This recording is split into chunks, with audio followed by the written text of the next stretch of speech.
அரசியல் பேச வேண்டாம். இல்லை ரொம்ப அரசியல் பேச வேண்டாம். அவர் தமிழக அரசியலில் ஒரு புதிய அணுகுமுறையை தொடங்கி வைத்திருக்கிறார். பொதுவாக ஒரு கட்சியிலிருந்து விலகினாலோ அல்லது விலக்கி வைத்தாலோ அதை பகையாக கருதுகிற ஒரு பாரம்பரியம்தான் அரசியல் களத்தில் நீண்ட காலமாக இருந்து வருகிறது. ஆனால் ஆதவ் அர்ஜுன் அவர்கள் கட்சியை விட்டு வெளியேறக்கூடிய ஒரு சூழல் எழுந்த நிலையிலும் கூட அதை ஒரு பகையாக கருதவில்லை.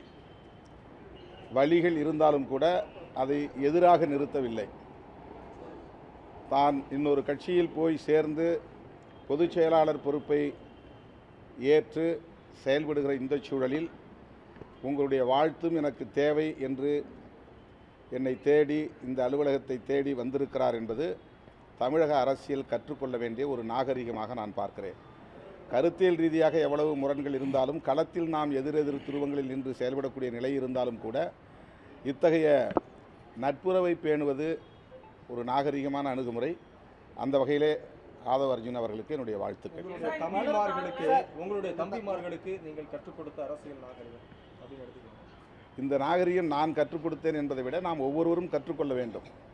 நாம் களத்தில் எவ்வளவு கடுமையாக முரண்பட்டாலும் கூட பகையாக இதை செய்யக்கூடாது. சில பேர் வெளியே போன உடனே கடுமையான விமர்சனங்களை வைப்பார்கள், அவதூறுகளை பரப்புவார்கள், ஒரு அந்த தலைமையின் மீதான பிம்பத்தை சிதைக்க முயற்சிப்பார்கள். அப்படி எந்த அணுகுமுறையும் அவர் கையாளாமல் தான் இந்த நிலை எடுக்க வேண்டிய ஒரு நிலைப்பாட்டை எடுக்க வேண்டிய ஒரு சூழலுக்கு தள்ளப்பட்டதை சுட்டிக்காட்டி பெரியார், அம்பேத்கர் ஆகியோரின் கொள்கை வழியில் தமிழக வெற்றிக் கழகமும் பயணிக்கிறது. விடுதலை சிறுத்தைகள் என்ன கொள்கைகளை பேசுகிறதோ அதே கொள்கைகளை பேசக்கூடிய ஒரு இயக்கமாக அது இருக்கிறது.